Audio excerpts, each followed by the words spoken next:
Hello my loves! Welcome back to my channel, and if you are new here, hello girl and welcome to my channel. My name is Anne and I'm here helping you guys to become the best version of yourself. So if you are passionate with makeup, please do consider subscribing to my channel because I do upload beauty videos every single week. So in today's Tricky Friday, I will be answering Miss Tata's question, and she asked, what tricks can you do to make your eyelashes look longer? How do I keep my mascara from smudging? And lastly, what facial moisturizer do you prefer?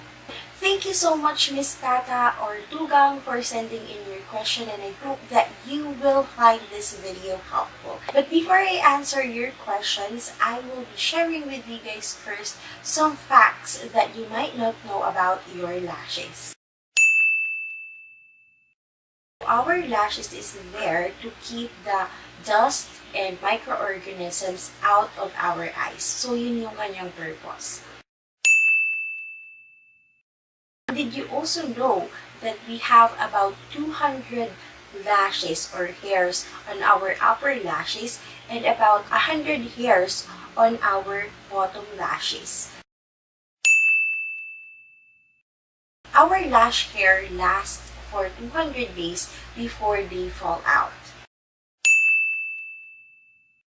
Cutting out your eyelashes will not make it longer.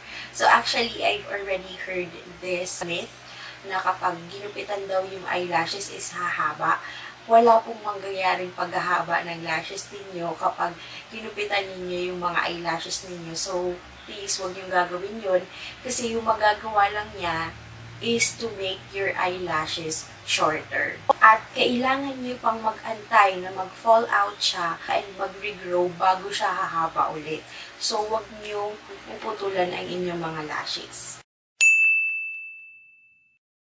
Kapag na-damage daw yung ating lashes because of a lot of mascara or makeup or lash glue and we are not properly or thoroughly removing it, it will make our lashes more fragile, thinner, and shorter when they regrow. So, every single time na maglalagay kayo ng false lashes, magpapalash extensions kayo, or maglalagay kayo ng mascara, make sure that you thoroughly remove everything from your lashes and take good care of your lashes. Kasi kapag sobrang na-damage nga daw yung ating mga lashes, it might not grow back. So, kailangan talaga alagaan natin yung ating mga pilik mata. So, let us now answer the first question of Miss Tata, which is, what can we do to make our eyelashes look longer? The first step that I can give you guys is to never forget to curl your eyelashes. Kasi yung pag-curl ng lashes, it can make our eyes bigger. And since nag-curled siya, mas lumalabas yung hair or yung lashes natin. So, it's going to open up our eyes. And it will also help in making our eyelashes longer. So, kailangan mag-curl muna ng lashes before we apply the mascara. Another tip that I can give you guys, when you are buying yung inyong mga lash curlers, make sure that you check yung dito na part. Kasi po pwedeng matulas yung dito. So, syempre kapag kinurl yung lashes nyo, since you are applying pressure, pwedeng maputol yung inyong mga eyelashes. So, make sure na i-check nyo muna yung inyong mga lash curlers.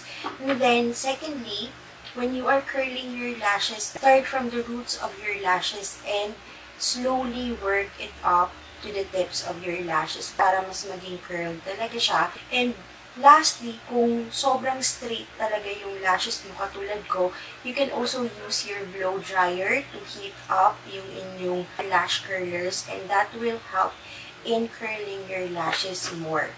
Kasi medyo mainit siya. But feel nyo din na hindi kayo mapapasok, okay? The second tip that I can give you guys is when you are applying your mascara, make sure that you are applying it from the roots of your lashes to the tip of your lashes. And make sure na huwag kayong maglalagay ng sobrang daming mascara on the tips of your lashes because it can weigh down your eyelashes. So, magpa-flatten out siya throughout the day. If you also wanted to add volume on your lashes, wiggle it side to side and then up to the tips. If you wanted to add length on your lashes, you just have to swipe your mascara wand na pataas. pagtaas from the roots to the tips. So, yun yung pangpahaba and ganito yung pag-add ng volume. The next tip that I can give you guys is tight line and apply your eyeliner. Kasi as you guys can see dito sa screen, it will make your eyelashes look fuller kapag nagta-tight line kayo and nag-a-add kayo ng eyeliner. And lastly, if you really wanted to add length and volume to your lashes, I highly recommend for you guys to apply or use false lashes or magpa-lash extensions kayo. Or you can also use lash growth oils like castor oil. Kaya lang hindi ganun ka abrupt yung paghaba kasi ng lashes natin. It will take time. But that is going to help in lengthening out our lashes kung gusto mo talagang humaba yung iyong lashes. Pero kung ayaw niyo mag-antay, false lashes and lash extensions talaga yung pinaka-madaling solusyon. For the second question naman, how do I keep my mascara from smudging? First and foremost, kapag meron kayong very oily na eyelids, stay away from cream products kasi magpuproduce pa ng maraming oil ang inyong skin kapag gumamit kayo ng cream eyeshadows or maglagay kayo ng sobrang daming cream sa mata nyo. Yun ang magkukos ng pag-smudge ng mascara ninyo kasi nakakatanggal ng ating mga waterproof na mga mascara is oil. So, kung very oily ang eyelids ninyo, stay away from cream products. Secondly, if you also have very oily eyelids, make sure that before you apply your eye makeup, blot it first. This will help in removing the excess oil on our eyelids and that will prevent our mascara from smudging or from running. And lastly, of course, is for you to use waterproof and smudge-proof na mascara. So here are the mascaras that I recommend or personally use. Yung Maybelline na Lash Sensational Mascara is a really good na mascara kung meron kayong oily eyelids kasi talagang waterproof siya and smudge-proof and very long-wearing. And second product that I highly recommend for you guys to use is yung L'Oreal Voluminous Lash Paradise na mascara. Ito yun, yung ginamit ko sa demo. Sobra talaga siyang waterproof and smudge-proof. Kaya lang yung problema ko sa kanya or yung con is sobrang hirap naman niyang tanggalin. So those are the two products that I can recommend for you guys if you're looking for a budge-proof na mascara na talagang sobrang long-wearing, waterproof, and smudge-proof. And for your last question, which is, what facial moisturizer do you prefer? To be honest, I'm not really using a lot of facial moisturizers. Yung ginagamit ko lang is yung iWhite Korea na Aqua Moisturizer kasi it's a gel type. But if you guys doesn't have that, kasi syempre alam ko naman nasa Australia ka, baka wala yung iWhite dyan. Use gel type na mga facial moisturizers because if you have oilier skin, mas maganda yung mga moisturizers na madaling na-absorb ng ating skin kaysa doon sa lotions and creams kasi masyado na siyang mabigat para sa ating skin and incorporate serums in your skincare routine. So if you guys wanted to know more about that, I talked about that sa previous Tricky Friday ko. So I will be linking the card up here or in the description box below para mapanood nyo yung full video. So that is it for our Tricky Friday for this week, guys. I hope that you guys like this video and you guys find this video helpful.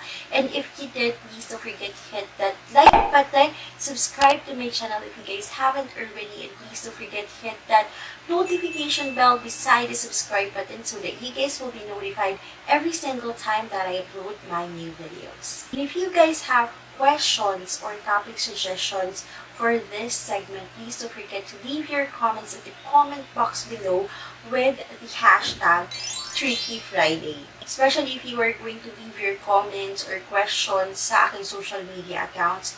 So please do include yung hashtag natin para mas madali ko siyang makita. And if you guys also have tips and tricks that you wanted to share to our fellow sisters here in YouTube about our eyelashes, please do leave your comments at the comment box below. So that is it for our Tricky Friday for this week, guys. Thank you so much for watching. You guys know that I love you so much. Don't forget what I always say to you guys. Don't let your dreams just be dreams. Make your dreams possible. And I will see you guys again on Monday. Bye, guys! Mwah.